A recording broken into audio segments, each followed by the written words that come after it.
Grammar is the difference between knowing your shit and knowing you are shit.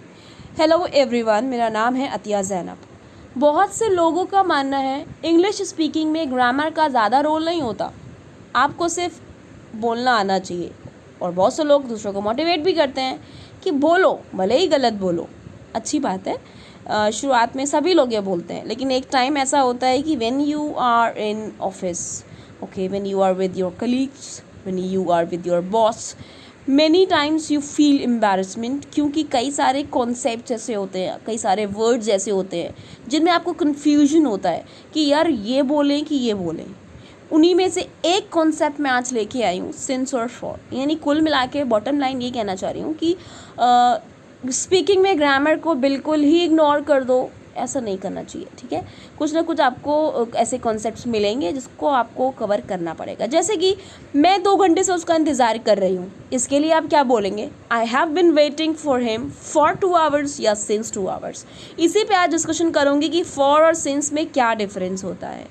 मैं सुबह से सफाई कर रही हूँ, I have been cleaning the room since morning या for morning. What is the correct sentence? Okay, so on this we will discuss today. Difference सीखने से पहले आपको एक बात ये पता होनी चाहिए कि फॉर का मीनिंग होता है के लिए, ठीक है। सिंस का अगर मीनिंग जाएंगे आप तो आपको मिलेगा क्योंकि, मतलब क्योंकि का सेंस होता है सिंस का। अब आप बोलोगे बिकॉज का मतलब भी तो यही होता है, तो क्या डिफरेंस होता है सिंस और बिकॉज में, वो एक अलग टॉपिक हो गया। आज जो मैं आपको बताना चाह रही हूँ, मैं समझाना ये चाह रही हूँ कि फॉर के यूजेस कई सारे हैं, सिंस के भी कई सारे यूजेस है। फॉर आपका प्रेपोजिशन भी होता है, कंजंक्शन भी होता है, समझ में आ रहा है आपको। फॉर का मतलब बिकॉज भी होता है, सिंस का मतलब भी बिकॉज होता है, लेकिन किस सेंस में कब होता है वो अलग चीज़ हो गई। आज हम पढ़ने जा रहे हैं जब हमें टाइम इंटरवल को एक्सप्रेस करना होता है फॉर या सिंस के ज़रिए, तो हम क्या यूज़ करते हैं, कब फॉर। जैसे मैंने आपको बताया 2 घंटे से, सुबह से, शाम से, 5 बजे से, ठीक है, पिछले 6 सालों से। तो ये जो से मैं बोल रही हूँ ना, इसी के लिए इंग्लिश में यूज़ करते हैं फॉर या सिंस। इसके लिए फ्रॉम नहीं आता है, इसके लिए क्या आता है, फॉर या सिंस आता है। तो वो समझना है हमको कि भाई जब टाइम इंटरवल में बात होगी फॉर या सिंस की, तो फिर हम कब क्या यूज़ करेंगे, ये आज हमें सीखना है। जनरली अगर आप गूगल करोगे या बुक्स में देखोगे तो आपको 2 लाइन लिखी हुई मिलेगी डिफरेंस, और डिफरेंस ख़त्म हो जाएगा। आपको लिखा होगा वहाँ पे कि फॉर का यूज़ होता है पीरियड ऑफ टाइम के लिए और सिंस का यूज़ होता है पॉइंट ऑफ टाइम के लिए। इतना आपको देखने को मिलेगा। तो हम आज ये समझेंगे कि भैया पीरियड ऑफ टाइम होता क्या है, तभी तो पता चलेगा कि फॉर का यूज़ कहाँ कहाँ होता है। क्योंकि for is used with period of time while since is used with point of time. तो हम उसी पे फोकस करेंगे कि पीरियड ऑफ टाइम के भला क्या है, सो ये पॉइंट ऑफ टाइम होता क्या है, ये समझेंगे हम मेनली।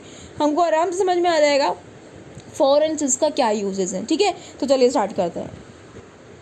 अब देखिए, पीरियड का जो मतलब होता है जनरली होता है ड्यूरेशन ऑफ टाइम, मतलब एक ऐसा समय काल जिसमें आपको बिगिनिंग भी पता हो, एंड भी पता हो। फिर से समझ लीजिए, पीरियड ऑफ टाइम यानी फॉर का यूज़ आप उन समय कालों के लिए करते हैं जिसका बिगिनिंग और एंड आपको दोनों आपके मुट्ठी में हो, दोनों आपको पता हो कि कब शुरू कब ख़त्म। समझ में आ रही है? इसी तरीके से सिंस का यूज़ होता है आपका जिसमें उन समय कालों के लिए जिसमें हमको शुरुआत तो पता है कि कब से काम स्टार्ट हुआ और अंत नहीं पता। अंत उसका होता है कि वो काम अब तक चल रहा है।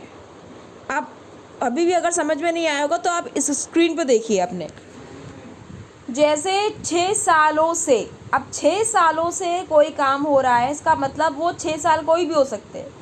वो 6 साल ख़त्म हो चुके हैं ना, मतलब कभी ना शुरू हुए होंगे और कभी ख़त्म हो गए। यानी 2012 से लेकर 18 तक हो सकता है, 13 से लेकर आपका 19 तक हो सकता है। तो फॉर 6 ईयर्स, यानी कि मान लीजिए वो स्पेन में 6 साल से रह रहे हैं, तो I been living in Spain for 6 years. तो ये होता है आपका ड्यूरेशन ऑफ टाइम, यानी कि यहाँ इतने टाइम से लेकर इतने टाइम तक, 6 सालों तक वो रहा है। अब नहीं रह रहा, 6 सालों तक रहा है, ठीक है। लेकिन सिंस का यूज़ होता है जब आपको केवल स्टार्टिंग पॉइंट दिया हो, मतलब 2012 से कोई रह रहा है, कब तक रहा ये बताया है ना, ये नहीं बताया उसने, तो ये माना जाता है कि जिसमें आपको एंडिंग पॉइंट दिया ही ना गया हो और छुपा हुआ उसमें क्या हो कि अब तक रह रहा है, वो अब तक है। यानी I have been living Spain since 2012, मतलब ये किसी ने भी सेंटेंस बोला है वो ये कहना चाह रहा है 2012 से वो स्पेन में रह रहा है, यानी अभी भी वो रह रहा होगा। तो यानी कुल मिला के पॉइंट ऑफ टाइम का मतलब होता है जिसमें आपको एंड पॉइंट आपको ना दिया हो, एंड पॉइंट आपका ना हो, अभी हो, मतलब अब तक वो काम चल रहा है, ठीक है। और अगर ड्यूरेशन दिया है यानी कि उसमें आपका बिगिनिंग और एंडिंग दोनों पॉइंट होते हैं, ठीक है। बात समझ आ रही है? तो आई होप आपको इस पिक्चर से बहुत अच्छे से समझ में आ गया होगा।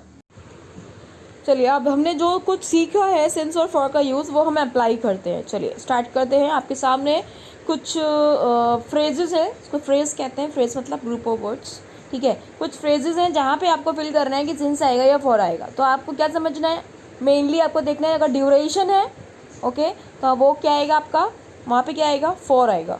ड्यूरेशन नहीं है, स्टार्टिंग पॉइंट दिया गया है, दैट मीन्स वो सिंस आएगा।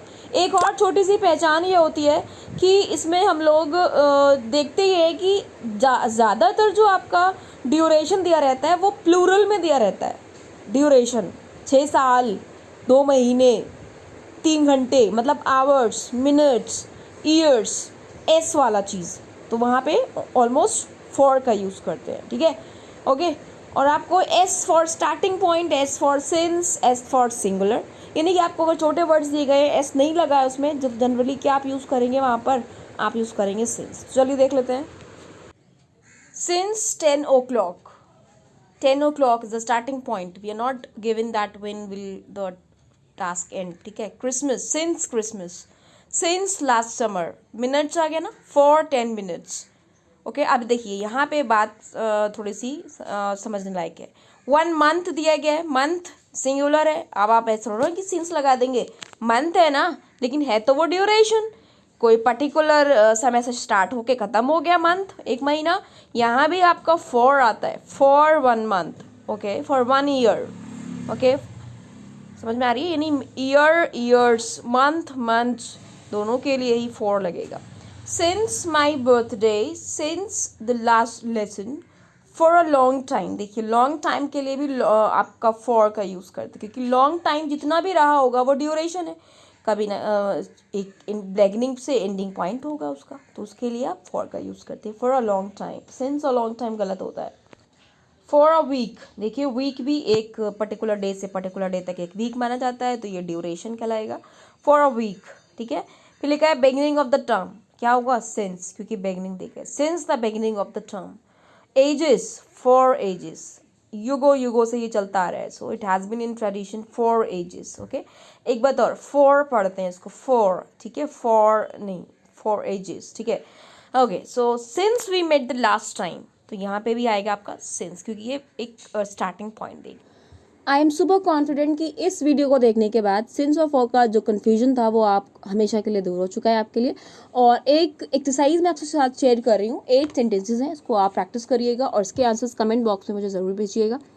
और till I come with my next video, please मेरे चैनल को सब्सक्राइब ज़रूर करिए for more grammar concepts, like, share and subscribe.